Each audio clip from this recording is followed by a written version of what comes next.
Hi, my name's Stephanie Sahano from Sacred Self-Healing, and today's daily painting is going to be one that's pretty painful for me. I identify as gender expansive, which is one of the non-binary categories. And sometimes people in my life, even people who love me deeply, are not able to accept the fact that I no longer identify as female. I was born with a female appearing body, but that's not authentically who I am. So today I had some experiences with somebody really insisting that their understanding of me is more accurate than my understanding of me. And so it was very painful. And in this case, I tried to reason with the person, and that was a completely ineffective strategy for dealing with it. I felt like I had to stand up for myself and ask for what was right for me, but the person was unmoved. And every time they resisted, it just felt like it was tearing me up. It felt like daggers. So that's what today's painting is going to be about.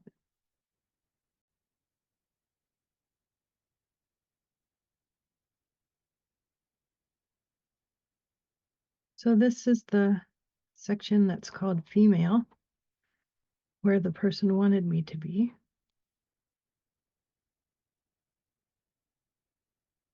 And where I don't feel like I fit. And this is the section called non-binary.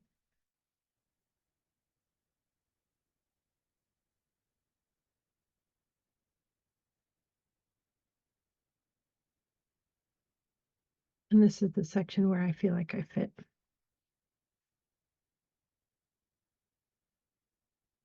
And what it felt like was this person was trying to shove me out of the area where I fit into an area where they wanted me to fit.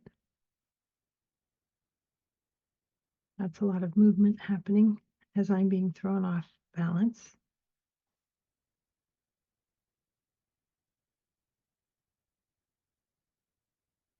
And this is my broken heart. If you're not clear on what it's like to be misgendered, it's excruciatingly painful because I think I know who I am better than somebody outside of me. And it feels so disrespectful for somebody to tell me who they think I am is who I am. Excruciating.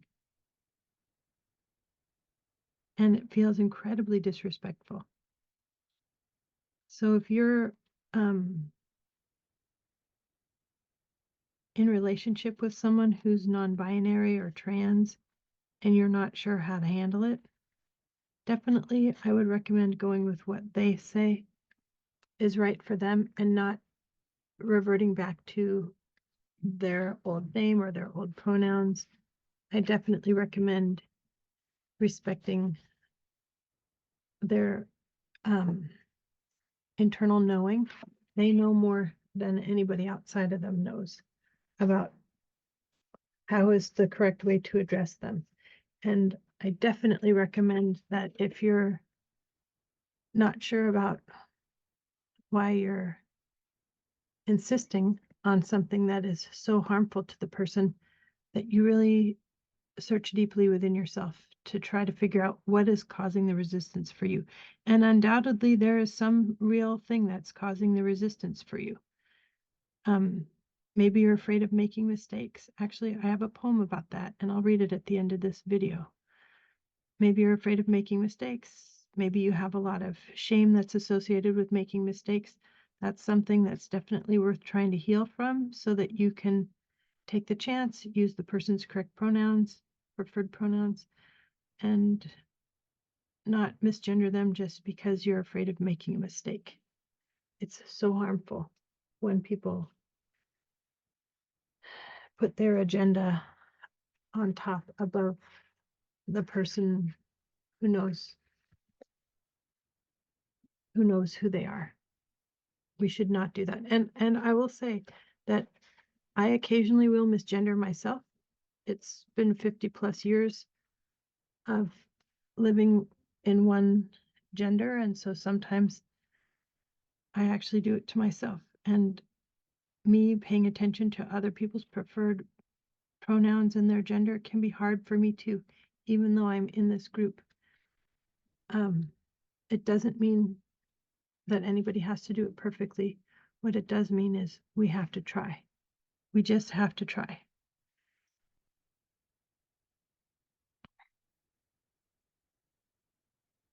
And whatever is causing any resistance, we need to look at it.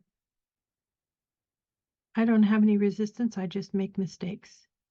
And then when I make mistakes, I acknowledge it, I apologize. Actually, yesterday, it happened to me yesterday where somebody wrote to me and told me that the singer's in town, and it's a singer that I really love, and I don't know much about about them. I just know about their songs. And see, I just did it there, but did you see how I corrected myself? Anyway, I wrote to the person and I said, "You're very lucky to get to see that singer perform in person," and I used female pronouns to describe the singer. So I said, "You're very lucky to get to see her." But then I wanted to see what the schedule was and see if I might be able to see the singer as long as they're in town. And I found out that the person is non-binary, the singer is non-binary. So I wrote to the friend that I had written to and I apologized for misgendering the singer and said that I understand now that they prefer they them pronouns. And so I did that for two reasons. One, I want to be accountable for the mistakes that I make. And two, I'm not sure if the person who's going to see the concert knew that the singer is non-binary and prefers they them pronouns. If they didn't know, then I wanted them to know so that they could treat the singer appropriately, so they wouldn't make the same mistake that I had made. So that's a way of being respectful of the singer and also being respectful of the person who might be lucky enough to get to interact with them.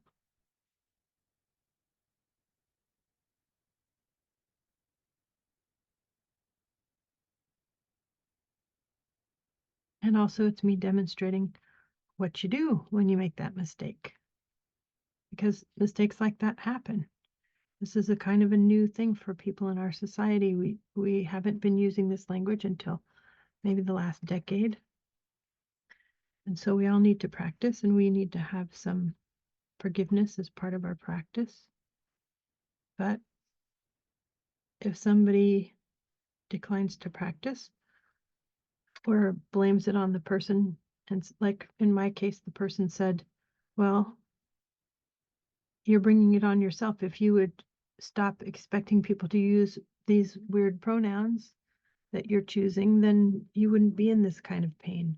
But it's not really like that. It's not like I can say, oh yeah, I'll go back to being full-time in the girl box and being she instead of being they. That really just so does not work for me. It just does not work for me because I don't feel like my internal sense of my gender is not female. I'm not at all feminine. I never have been.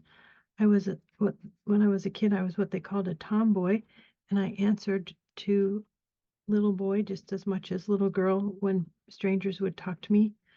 And that felt very natural until I went through puberty, and then I was jammed in the girl box full time, and that felt really unnatural.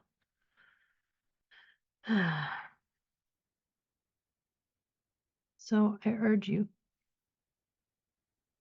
to be respectful of people and their preferred pronouns, and as uncomfortable as it might be, just do your best. When you make a mistake, here's what to do. When you make a mistake, acknowledge that you made the mistake. Correct yourself. Like if you say she and the person prefers they, then you just say, oh, my mistake, they, and then you just continue on. You don't have to keep bringing it up or talking about it. You just make it quick and correct, and you're done, just like this painting. All right, thanks for watching, and I'll see you in the next one. My contact details will be at the end of this video. Here's the poem I told you I would read, and it's called Microaggressions. They think they are being kind, thoughtful, and inclusive. They still misgender me even after I tell them I prefer the singular they. Some are willing to use my preferred pronouns but don't know how. Some insist that it's a grammatically incorrect use of the word they. I can inform them that there are examples in Shakespeare. The singular they has been in use for hundreds of years. I can demonstrate how we use it easily in everyday language. Someone dropped their wallet in the parking lot. Will you please put it in the lost and found in case they come back for it? Those who don't want to learn my pronouns will not be moved.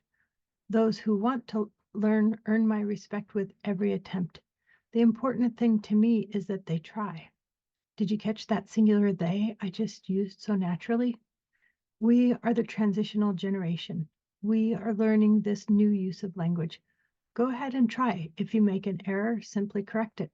The only thing I will hear is the correction, the last thing you say. I choose to ignore the error itself once it has been corrected. I interpret your self-correction as a sign of love, care, and respect. I feel seen when you use my preferred pronouns, even if awkwardly. If that's too hard, you can just call me beloved one.